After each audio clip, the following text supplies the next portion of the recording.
So hello guys, फटाफट एक बार सब लोग देख लो कि मैं आपके लिए क्या लेकर के आया हूँ। एक बहुत बेहतरीन कोर्स, एक बहुत खूबसूरत कोर्स, जिससे आपकी, अगर मैं तुमको बताऊँ इस कोर्स के बारे में थोड़ा सा, अगर मैं इंट्रोडक्शन दूँ, ठीक है, हालांकि बात तो करेंगे क्या है, कैसे, कौन सा कोर्स है, थोड़ा सा अगर मैं तुमको एक इंट्रोडक्शन दूँ इस बारे में, तो आपको एक ऐसी जॉब मिलने वाली है, आपको एक ऐसी जॉब मिलने वाली है जिसमें आपकी 60 से 70, 60K से 70K, 60 से 70 हज़ार की आपकी नौकरी यहाँ पे गवर्नमेंट जॉब पक्की है, जिसमें प्रमोशन होकर सैलरी आगे बढ़ेगी ही, कम नहीं होगी। तो आपको एक ऐसी जॉब मिलेगी जहाँ पे आपकी ये जो है वो पैसा आपका पक्का हो जाएगा, और उसके बाद आपकी अपॉर्चुनिटीज़ बहुत सारी है। ये तो मैंने तुमको एक बताई है। उसके बाद अगर आप बाहर जाते हैं तो आपको 2-3-4 लाख की भी नौकरी मिल सकती है पर मंथ की। तो क्या है, अपॉर्चुनिटी बड़ी तगड़ी है। अगर तुम मायूस बैठे हो, अगर तुमको लग रहा है कि सर अब हम क्या करें, क्योंकि नर्सिंग की आप अगर तैयारी कर रहे हैं किसी भी एग्जाम की, तो इस एग्जाम का भी फॉर्म तुम भर देना भाई, क्योंकि तैयारी एक ही है, सब्जेक्ट ऑलमोस्ट एक ही है। तो क्यों ना हम लोग मल्टीपल फॉर्म्स भर दें, जिससे क्या हो, हमारे जो चांसेस है वो ज़्यादा हो जाए, हमारे चांसेस जो है वो बढ़ जाए। ठीक है, एग्जाम का नाम क्या है सर? एग्जाम का नाम क्या है तुम्हारा? AIIMS paramedical. क्या नाम है सर? एम्स पैरामेडिकल का हमारा एग्जाम है। देना क्या लिखा है? अच्छा, ये पैरामेडिकल स्टाफ कौन होते हैं? सवाल आता है बच्चों का, सर कि पैरामेडिकल स्टाफ अगर हम बनते हैं तो हमें क्या नौकरी मिलेगी, हमें क्या काम करना पड़ेगा? तुम अगर, एक तो तुम, देना क्या लिखा है, hospital technical staff excluding doctors और नर्स। डॉक्टर और नर्स को छोड़ करके जितने भी अस्पताल के अंदर टेक्निकल स्टाफ होते हैं उनको हम लोग क्या बोलते हैं? पैरामेडिकल स्टाफ बोलते हैं। देना क्या लिखा है? अगर मैं बात करूं कुछ इंपॉर्टेंट बातों की, एग्जाम कंडक्ट कराएगा कौन? परीक्षा आयोजक कौन है सर? एम्स दिल्ली। कौन एग्जाम को कंडक्ट कराएगा? हमारे इंडिया का मेडिसिन के फील्ड में सबसे ज्यादा रिप्यूटेड इंस्टीट्यूट एम्स दिल्ली इस एग्जाम को कंडक्ट कराता है। तो तुम जान जाओ इस एग्जाम का कद क्या होगा, इस एग्जाम का क्या कद होगा, आप इससे जान जाइए। और क्या सर बातें हैं? एग्जाम का फॉर्मेट अगर बोलूं तो इस एग्जाम में नीट से कोई भी लेना देना नहीं है, नीट से कोई मतलब नहीं है। अलग से आपका एम्स दिल्ली एक सेपरेट एंट्रेंस एग्जाम कंडक्ट कराता है। और क्या सर बातें हैं? एग्जाम की जो अभी की डेट है मैंने पता कर ली है, बहुत सारे सोर्सेज से, बहुत सारे एक्सपर्ट से, यहाँ वहाँ मैंने देख लिया है। तुम्हारी डेट अभी की टेंटेटिव डेट 4 जुलाई ही शो हो रही है। यहाँ वहाँ आलतू फालतू लोग कह रहे हैं जून में एग्जाम होगा, कोई कह रहा है सितंबर में एग्जाम होगा, ऐसा नहीं है भाई। 4 जुलाई अभी टेंटेटिव डेट है, तो तुमको नहीं फंसना है। आप अपनी तैयारी 4 जुलाई के हिसाब से करिए, आपके पास प्रॉपर अभी 2 महीने हैं। ठीक है, तो कोई दिक्कत वाली वहाँ बात नहीं है। और देखना, और क्या सर बातें आपके पास हैं? अब क्या लिखा है, कौन कौन अप्लाई कर सकता है, हु कैन अप्लाई? आइए हम देखते हैं। देना क्या लिखा है? जेंडर की बात करें तो मेल फीमेल दोनों इसमें अप्लाई कर सकते हैं, कोई दिक्कत वाली बात नहीं है। जेंडर बेस्ड आपका ये एग्जाम नहीं है। और बात करें अगर एज की, तो आपकी 31 दिसंबर 2026 से पहले पहले आप 17 साल के होने चाहिए, तो आप अप्लाई कर सकते हैं। मैक्सिमम एज सर क्या है? मैक्सिमम एज का ऐसा कोई लिमिट नहीं है, कितने भी आप साल के हो आप अप्लाई कर सकते हैं। बात करें हम लोग क्या सर, एजुकेशन क्या आपकी होनी चाहिए? आपका 10+2 एक रिकॉग्नाइज्ड बोर्ड से होना चाहिए। वो बोर्ड कोई सा भी हो सकता है, सीबीएसई, आईसीएसई, आपका स्टेट बोर्ड, कुछ भी हो सकता है। और क्या सर है रिक्वायरमेंट? एक बड़ी इंपॉर्टेंट है, आपके फिजिक्स, केमिस्ट्री, बायो और इंग्लिश, ये चारों सब्जेक्ट मिला के टोटल, अगर आप यूआर है, यूआर का मतलब अनरिजर्व यानी कि जनरल है, अगर आप ओबीसी, अगर आप ईडब्ल्यूएस हैं तो आपके 50% मार्क्स होने चाहिए चारों का मिला करके। अगर आप एससी एसटी है तो आपके 45% मार्क्स होने चाहिए। ठीक है, इसमें आपको फिट बैठना पड़ेगा। और क्या सर बातें हैं? और बात करेंगे हम लोग एग्जाम पैटर्न की। सर एग्जाम किस तरह का होगा? देना क्या लिखा है? तुमको 90 मिनट वो देंगे और आपके 90 सवाल होंगे, यानी कि 1 मिनट प्रति प्रश्न आपका रहेगा, 1 मिनट पर क्वेश्चन आपका आने वाला है। और क्या सर बातें आपके पास है? और आपका इस एग्जाम में फिजिक्स आएगा, केमिस्ट्री आएगा और क्या आएगा? बायोलॉजी आएगा। क्या आएगा सर? फिजिक्स, केमिस्ट्री और बायो आपका इस एग्जाम में आने वाला है। कितना कितना सर? 30 सवाल फिजिक्स के आएंगे, 30 सवाल क्या केमिस्ट्री के आएंगे और 30 सवाल आपके बायोलॉजी के आएंगे। कुछ इस हिसाब से तुम्हारा जो है वो पैटर्न होने वाला है। 90 मिनट 90 सवाल का आपका पैटर्न जो है वो एग्जाम का चलेगा। और क्या सर बातें आपके पास हैं? और क्या बातें हैं? अगर मैं तुमको स्कोरिंग की बात करूं तो एक सवाल अगर तुम सही करते हो तुमको +1 मार्क्स मिलेंगे, अगर तुम एक सवाल रॉन्ग करते हो तो आपको -1/3 मार्क्स मिलेंगे। मतलब क्या हुआ सर इस बात का? मतलब क्या है, अगर आपने 3 रॉन्ग सवाल कर दिए तो आपका -1 मार्क्स हो जाएगा। यानी कि अगर आपने 3 रॉन्ग सवाल किए तो तुम्हारा नंबर -1 वहां पर हो जाएगा। और -1 का तुम मतलब समझो, -1 से आपकी जो रैंक है वो 600 ड्रॉप हो जाएगी, यानी कि तुम 600 पीछे हो जाओगे। इसलिए माइनस तो इस एग्जाम में करना ही नहीं है, क्योंकि बच्चे बहुत सारे बैठते हैं, इस तरह का तुम्हारा ड्रॉप होता है। मतलब क्या है, एक नंबर ये डिसाइड कर सकता है कि आप एम्स के अंदर जाएंगे या फिर आप एम्स के बाहर जाएंगे। सिलेक्शन एक नंबर भी डिसाइड कर सकता है। और क्या सर बातें आपके पास हैं? सिलेबस तुमको पता है भाई, सिलेबस क्या है तुम्हारा? Physics, chemistry, biology. क्या पढ़ना है सर? हमको स्ट्रिक्टली क्या पढ़नी है? अपनी नई वाली एनसीईआरटी आपको पढ़नी है, जो न्यू एनसीईआरटी अभी आई है मार्केट में, आपको वो नई एनसीईआरटी पढ़नी है। 11th प्लस 12th की न्यू एनसीईआरटी पे आपको फोकस करना है बस खाली। और जना क्या लिखा है? नीट का ही सिलेबस है तुम्हारा, ठीक है। गूगल पे कुछ सोर्सेज बोल रहे हैं सिर्फ 12th का सिलेबस आता है, गलत बात है, गलत बात है, गलत बात है। सिर्फ 12th का सिलेबस नहीं आता है, 11 12 तो दोनों का सिलेबस आपका आता है। कहाँ से आता है? तुमको कोई भारी भरकम बुक नहीं पढ़नी है, आपको सिर्फ अपनी नई एनसीईआरटी पढ़नी है, एग्जाम्पलर एनसीईआरटी का सॉल्व करना है, बस खत्म बात हो गई। और क्या सर बातें? अब देखना, आपके फॉर्म भरने का 3 स्टेप में तुम्हारे फॉर्म भरने का प्रोसेस होने वाला है। पहला क्या है तुम्हारा? पहला आपका बेसिक रजिस्ट्रेशन होगा, ठीक है। अब ये हर एक, ये बहुत सारे कोर्स के लिए कॉमन है, बीएससी नर्सिंग के लिए और पैरामेडिकल, इन दोनों के लिए ही आपका ये वाला जो पहला स्टेप है वो कॉमन होगा, आपको रजिस्ट्रेशन करना पड़ेगा। नेक्स्ट क्या है तुम्हारा? अब देखना, अब ये पैरामेडिकल और नर्सिंग दोनों के लिए सेपरेट हो गया। अगर आपको दोनों के एग्जाम में बैठना है तो तुमको दोनों के लिए अलग अलग आरयूसी जनरेशन आपको करना पड़ेगा। अगर आपको दोनों में बैठना है तो आपको 2 बार करना है, अगर आपको एक में बैठना है तो आपको 1 बार करना है। फिर आपका होगा स्टेप 3 में फाइनल रजिस्ट्रेशन। उसमें क्या है तुम्हारा? सिटी चॉइस आपको उसमें मारना है, आपको उसमें पेमेंट करना है। हर एक कोर्स के लिए अलग अलग होगा, जितने भी कोर्स आप वहां पे चूज करते हैं उनके लिए आपको अलग अलग करना पड़ेगा। और क्या बातें हैं सर आपके पास? और क्या बातें हैं? अगर मैं बात करूं एप्लीकेशन फीस की, तो यूआर और ओबीसी के लिए एप्लीकेशन फीस 2000 होने वाली है। एससी, एसटी और ईडब्ल्यूएस के लिए आपकी 1600 एडमिशन फीस होने वाली है, एप्लीकेशन फीस, सॉरी। फिर क्या है तुम्हारा? Pending open round, open round का आपका 25,000 तक का वहां पे वो लोग बात कर रहे हैं। अगर बात करें हम लोग रिफंड की, तो ईमेल या फिर कॉल पे आपका ऑफिशियल अथॉरिटीज आपको रिफंड वहां पे तुरंत प्रोवाइड करने का वहां पे ट्राई करती हैं। अब देखना क्या बच्चों का सवाल, क्या मैं बीएससी नर्सिंग और पैरामेडिकल दोनों के लिए आवेदन कर सकता हूं? बिल्कुल आप कर सकते हैं, 100% आप कर सकते हैं। लेकिन मैंने पहले ही बोला है तुमको, अगर तुमको दोनों में अप्लाई करना है तो आरयूसी आपको सेपरेट बनानी पड़ेगी और आपको सेपरेट फीस पे करनी पड़ेगी। मतलब क्या है? अगर आप जनरल से हैं, ठीक है, अगर आप ओबीसी हैं तो आपको 2000 प्लस 2000 2 बार फीस वहां पर पेमेंट करनी पड़ेगी, अलग अलग आरयूसी जनरेट करके। बेसिक रजिस्ट्रेशन का स्टेप आपका दोनों के लिए कॉमन है। स्टेप 1 में हमने बात कर ली है, 3 स्टेप में आपके फॉर्म भरेंगे। पहला क्या है तुम्हारा? बेसिक रजिस्ट्रेशन, सेकंड क्या है आपका? आरयूसी जनरेशन, और थर्ड क्या है तुम्हारा? Final registration. 3 स्टेप में आपके फॉर्म भराए जाएंगे।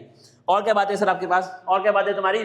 अब देखना, क्या क्या तुम्हारे पास दस्तावेज होने चाहिए, क्या क्या डॉक्यूमेंट्स आपके पास होने चाहिए। पहला क्या आपके पास? एक वैलिड आईडी प्रूफ होनी चाहिए, आपके पास आधार कार्ड हो, पैन कार्ड हो, वो सब तुम्हारा हो जाएगा। फिर क्या तुम्हारे पास?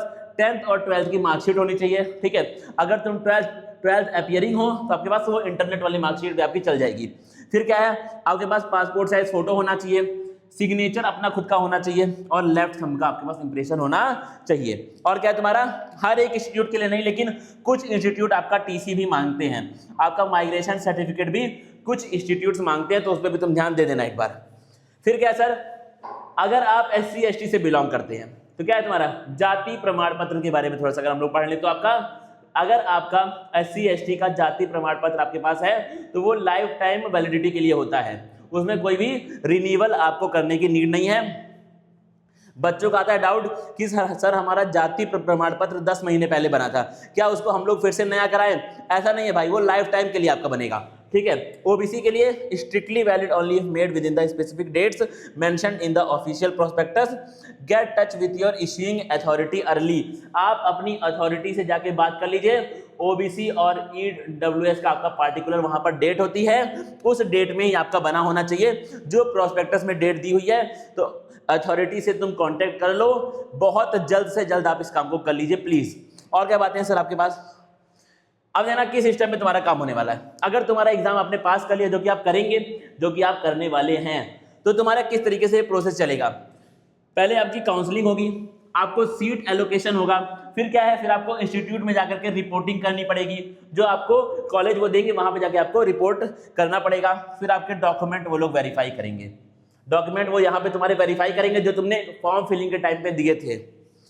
मेडिकल टेस्ट होगा। कैसा? मेडिकल टेस्ट बहुत भयंकर होता है? बिल्कुल भी नहीं। बेसिक मेडिकल टेस्ट आपका यहाँ पर होता है, बेसिक मेडिकल टेस्ट आपका यहाँ पे होता है, और क्या बात है सर, हॉस्टल आपको मिलेगा अगर अवेलेबल है, सबको हॉस्टल नहीं मिलता है, गर्ल्स को हॉस्टल मिलने के ज़्यादा चांस होते हैं, इस बात को आप याद रखिए। अगर आप बॉयज़ हैं तो आपको पीजी बाहर देखना पड़ सकता है। और क्या बात है सर, आप बताइए। अब क्या है तुम्हारा कोर्स की फीस की बात करूं, फीस भाई खत्म है, तुम एम से कर रहे हो, सरकार तुम्हारा खर्चा उठाने वाली है, सिंपल सी बातें हैं। क्या है फीस तुम्हारी, पूरे 4 साल की आपको फीस 1195 से 1200 के बीच में रहेगी। एक एग्जांपल यहाँ पे दिया हुआ है, अगर आप मान लीजिए चलिए, हालांकि पैरामेडिकल में कोर्स बहुत सारे हैं, एग्जाम्पल के तौर पे अगर आप ओटीटी टेक्नीशियन बनते हैं, 45 रुपया पर ईयर तुमको पे करना है। क्या मैं इसको फ्री नहीं बोल सकता हूँ, बिल्कुल आप इसको फ्री बोलिए। और क्या बातें हैं सर, हॉस्टल की बात करें, मेस की बात करें, हॉस्टल तुम्हारा कंपलसरी नहीं है। मैंने पहले ही बोला है, लड़कियों को हॉस्टल मिलने के ज़्यादा चांस हैं, क्योंकि गर्ल्स की सेफ्टी का वहाँ पे ज़्यादा हमको ख्याल रखना पड़ता है। मेस फीस तुम्हारी जो जनरल मेस की फीस होती है 3500, 3000, 4000 पर मंथ आपका उस तरीके से फीस लगेगी। अगर आप हॉस्टल में है तो, अगर आप बाहर लेके पीजी तो आप अपना खाना बना भी सकते हैं, आप बाहर खा भी सकते हैं, वो सब आपके ऊपर है, ठीक है, वो आपके ऊपर रहने वाला है। फिर क्या है सर, अगर मैं एम्स दिल्ली के स्टाइपेंड की बात करूं, सर कितना मिलेगा, क्या मिलने वाला है हमको, आइए बताते हैं। आपको पहली बात तो 500 रुपया मंथली मिलेगा पहले 3 साल में, ठीक है। फिर क्या है, तुमको लास्ट 1 ईयर आपका इंटर्नशिप का होता है, उसमें आपको 12,500 रुपया मंथली वो लोग देने वाले हैं। फिर क्या है सर, अब देना क्या है भाई, अब कोर्स कितना बड़ा है, कौन सा कोर्स है, उन सब पे डिपेंड करता है। ये वाली आपकी फीस जो है वो वैरी हो सकती है, हर साल वैरी हो सकती है, कुछ भी, ठीक है, मतलब इसके आसपास रहेगा, ठीक है। अब 2-4-5 हज़ार का हम लोग जिम्मेदारी ले नहीं सकते हैं, लेकिन इसके आसपास तुम्हारा वो रहने वाला है। और क्या बातें हैं सर, और क्या बातें हैं, अब देखना भाई, सर कैरियर ऑप्शन के क्या क्या है। तैयारी हम कर लेंगे, मेहनत हम करेंगे, हमारा एग्जाम भी हो जाएगा। आप बताइए कि हमको क्या क्या कैरियर ऑप्शन, हम लोग उसके बाद कर क्या कह सकते हैं। आइए बताता हूँ मैं तुमको, हालांकि हैं बहुत सारे, 4-5 मेरे पास जो मुझे लगते हैं कि आपको मिल जाएंगे। What after AIIMS paramedical, AIIMS paramedical के बाद क्या, ठीक है। पहली बात तो क्या है, ये तुम्हारा फुल ग्रेजुएशन कोर्स है, आप कोई भी डिप्लोमा नहीं कर रहे हैं, आप ग्रेजुएट हो रहे हैं। तो ग्रेजुएशन मतलब कि आप ग्रेजुएशन के बाद जो जो भी चीजें एक इंसान कर सकता है वो आप यहाँ पे कर सकते हैं, वो तो है ही है। इसमें स्पेशल क्या मिल रहा है उसकी मैं बात करता हूँ। पहला क्या है, तुमको गवर्नमेंट जॉब, आपको 65 से 70 हज़ार रुपए की गवर्नमेंट जॉब तो आपकी फिक्स है, ठीक है, वो आपको मिलनी ही मिलनी है। अगर आप एब्रोड जा रहे हैं, अगर आप कहीं पर बाहर जाएंगे, फॉरेन में जाएंगे, तो 2 से 3 लाख पर मंथ की आपको नौकरी वहां पर मिल सकती है। अगर आप हायर स्टडीज करेंगे तो आप स्पेशलाइजेशन या फिर एमएससी वगैरह भी कर सकते हैं, वो आपके ऊपर है, ठीक है, वो आपके ऊपर है। अगर आप इंटरप्रेन्योरशिप करना चाहते हैं, अगर आप इंटरप्रेन्योर बनना चाहते हैं, तो आप अपना खुद का लैब वगैरह भी खोल सकते हैं, आप अपना खुद का बिजनेस भी सेटअप कर सकते हैं, आपको उतनी नॉलेज एम्स में तो हो जाएगी।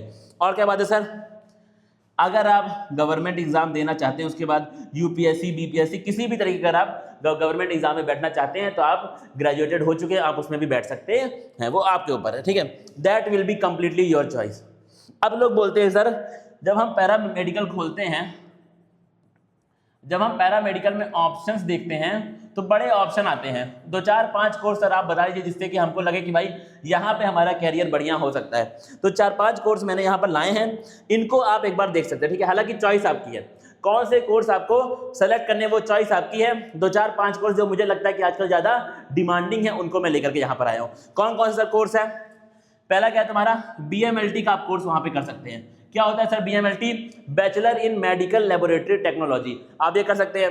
बीएमआरआईटी का आपका बहुत बेहतरीन एक कोर्स है, क्या है तुम्हारा ये, bachelor of medical radio diagnosis and imaging technology. OTT बड़ा फेमस इस समय, ओटीटी बहुत ज्यादा है फेमस, बहुत ज्यादा लोग इस समय कर रहे हैं, ऑपरेशन थिएटर टेक्नोलॉजी। और देखिएगा ध्यान से, ऑप्टोमेट्री में आप ट्राई मार सकते हैं, या फिर आप परफ्यूशनिस्ट का कोर्स आप वहां पर कर सकते हैं, ठीक है। क्या लिखा है, these specific branches they offer highest career scope and outstanding opportunity. ये ऐसी ब्रांचेस हैं जहां पे स्कोप बहुत बेहतरीन है, और भी बहुत सारी ब्रांचेस है, वो आपको पता होगी, नहीं पता है तो मैं एक सेपरेट वीडियो में आपको सारी ब्रांचेस बता दूंगा, ठीक है। अब तुम्हारे सामने यहाँ पे सब कुछ आ चुका है, बहुत बेहतरीन आपको यहाँ पर कोर्स है। एक बार मैं फटाफट के अंदाज में हमारा जो बैच है उसके बारे में तुमसे बात कर दूं कि सर किस तरीके से हम लोग यहाँ पर आगे बढ़ने वाले हैं, किस तरीके से, कौन से आप बैच की बात कर रहे हैं। फटाफट के अंदाज में मैं तुमको एक बार बता देना चाहता हूँ, ठीक है। 2 मिनट का तो मुझे टाइम देना, मेरे पास कोर्स है, ठीक है। फटाफट मैं जाता हूँ ऐप में और तुमको वो कोर्स एक बार दिखा दूँ, प्राइसिंग वगैरह की मैं आपसे बात कर लूँ, जिससे कि क्या हो कि भाई जो बच्चे परेशान हैं उनको एक ऐसी चीज़ मिल जाए जिससे कि उनका भला हो जाए, ठीक है, उनका भला आपका हो जाए। 2 मिनट का तो मुझे टाइम दो, बस 2 मिनट का, ठीक है।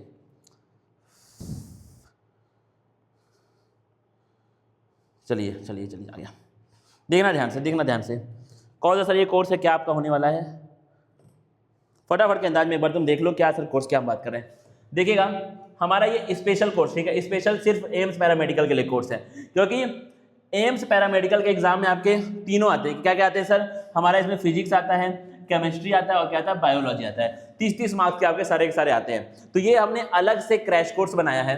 क्या बनाया सर हमने? ये हमने अलग से क्रैश कोर्स बनाया है स्पेशली उन बच्चों के लिए जो एम्स पैरामेडिकल की तैयारी कर रहे हैं या फिर जो करना शुरू करने वाले हैं। क्रैश कोर्स आपका 4 तारीख से, ठीक है, 4 मई से आपका शुरू हो गया।